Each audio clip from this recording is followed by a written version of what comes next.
ስግው ቃል ኢየሱስ ተብሎ ይጠራል። እግዚአብሔር ነው። እግዚአብሔር ፈጣሪያችን ነው። እግዚአብሔር ማለት ደግሞ ማን ነው? እግዚአብሔር ማለት ማን ነው? እግዚአብሔር ማለት አብ ወልድ መንፈስ ቅዱስ አንድ አምላክ ብለን የምንጠራው እግዚአብሔር ተብሎ ይጠራል። እሺ ኢየሱስ ደግሞ ቃል ነው። ኢየሱስ ደግሞ የአብ የባህሪ ቃሉ ተብሎ ይጠራል። አምላካችን ቃል አለው ብለን እናምናለን። ብረመሰውያን አብ የባህሪ ልጁ ማን ተብሎ ይጠራል? የአብ የባህሪ ልጁ ኢየሱስ ክርስቶስ የአብ የባህሪ ልጁ ነው። ወይንም ደግሞ ከአቤት የአብ ልጅ ማን ነው? ቃል ነው። ቃል የአብ ልጅ ነው ማለት ነው። ወልድ የአብ ልጅ ነው። ሶሪ። ስለዚህ ወልድ የአብ ልጅ ቃል እርሱ ሁሉን የፈጠረ ሁሉን ያስገኘ ማርያምን ከፈጠራት በኋላ በስጋ ተገልጧል፣ በስጋ ታይቷል ብለን እናምናለን። እሱ ማን ተብሎ ይጠራል? ስጋው ቃል ኢየሱስ ክርስቶስ ተብሎ ይጠራል። እሺ አምላካችን ግልጽ ላድርግልሽ በቀላሉ እግዚአብሔር ነው ብላችሁ ታምናላችሁ። ከዛም በቃልም ታምናላችሁ፣ በማርያምም ታምናላችሁ። ቅድም ማርያምን ነጥብ ብዬሻለሁኝ። በደንብ አስተውይ። አምላካችን አንድ አምላክ ነው። አምላካችን ግን ቃል አለው። በደንብ አስተውይ። አምላካችን ቃል አለው።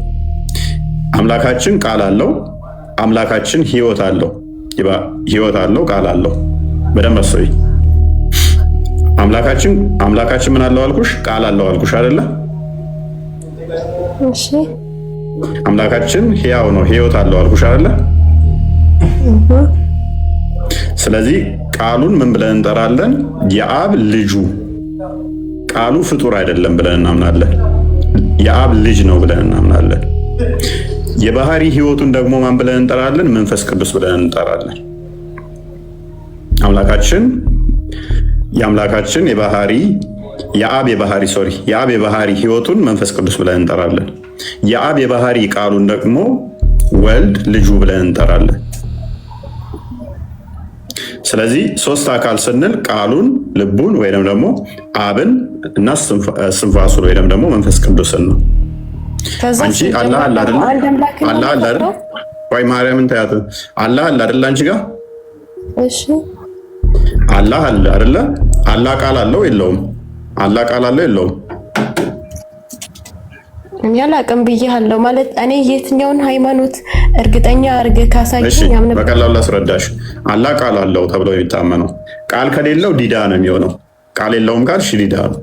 ቃል አለው ተብሎ ይታመናል። ቁርአን ያላህ ቃል ነው ተብሎ ይታመናል። ቁርአን ፍጡር ነው ወይ ብትያቸው ማንኛውም ፍጡር አይደለም ነው የሚሉሽ። አላህ አለ፣ ቁርአን ደግሞ ያላህ ቃል ነው፣ ፍጡር አይደለም ይሉሻል። ኦኬ ቁርአን ፍጡር ካልሆነ ያላህ ቃል ከሆነ ይሄ ቁርአን ፍጡር ካልሆነ አላህ ነው ቁርአን? ኖ አላህ አይደለም ቁርአን። እና ምንድነው? ያላህ ቃል ነው። ፍጡር ነው? ፍጡር አይደለም። አላህ ፍጡር ነው? ፍጡር አይደለም። ቁርአንስ ፍጡር አይደለም። ስለዚህ ሁለት ፍጡር ያልሆኑ አሉ ማለት ነው። መልካም። አላህ ሕይወት አለ የለውም? ሕያው ነው አይደለም? አላህ ሕያው ነው አይደል? ሕይወት የለውም ካልሽ ድንጋይ ነው ማለት ነው። ወይንም ደግሞ ግዑዝ ነገር ሕይወት የሌለው ሙት ነው። ሕያው ከሆነ ያንን ሕይወቱ ምንድነው? አላህ ሩህ አለው አይደለ? ሩሁ ወይንም ደግሞ የአላህ መንፈሱ ምን ብለሽ ነው የምታምኙ? ሕይወቱ ብለሽ የምታምኝ ከሆነ ስለዚህ እኛ ሶስት ስንል ሕይወቱን ቃሉን ቆጥረን ነው። እሺ እንደዛ ከሆነ እሺ፣ ስለ ኢየሱስ ነገርከኝ፣ ቃል ነው። እሺ ማርያምስ? ማርያም የተመረጠች ንጽሕት ቅድስት እናት ነች። ኢየሱስን በስጋ የወለደች። ታዲያ እንዴት ሶስቱንም አንድ ላይ እኩል አድርጋችሁ ማመን ትችላላችሁ? ከማን ጋር? ማርያምን ማምለክ እንዴት? ለሁሉም አንድ ላይ ማንን? ፈጣሪያችሁን፣ እግዚአብሔራችሁን፣ ኢየሱስን ቃል ያልከውን። ኦኬ በደንብ እሺ፣ ያሰይ ጎበዝ። ኢየሱስ ስጋው ቃል ነው፣ በስጋ የተገለጠ ቃል ማለት ነው። አስቀድሞ ምንም አልነበረም። ምንም ባልነበረበት ሰዓት ላይ አምላካችን ብቻ በነበረበት ላይ ምን አለ? ቃል አለ። አምላካችን አብ ምን አለው? ቃል አለው፣ ሕይወት አለው፣ የባህሪ ሕይወት እስትንፋስ አለው፣ መንፈስ ቅዱስ። ነገር ግን ዘመን ከመጣ በኋላ፣ ትውልድ ከመጣ በኋላ፣ ፍጥረት ከተፈጠረ በኋላ ያ ቃል በደንብ አስተውይ። ያ ቃል የአብ የባህሪ ቃሉ ልጁ ማርያምን ፈጠራት። ሁሉን የፈጠረው ቃል ነው። በመጀመሪያ ቃል ነበር፣ ቃልም በእግዚአብሔር ዘንድ ነበር፣ ቃልም እግዚአብሔር ነበረ። ሁሉ በእርሱ ሆነ፣ ከሆነውም አንዳችስ እንኳ ያለ እርሱ የሆነ የለም ይላል። ሁሉ የተፈጠረው በእግዚአብሔር ቃል ነው። ሁሉ ያለሱ በእግዚአብሔር ቃል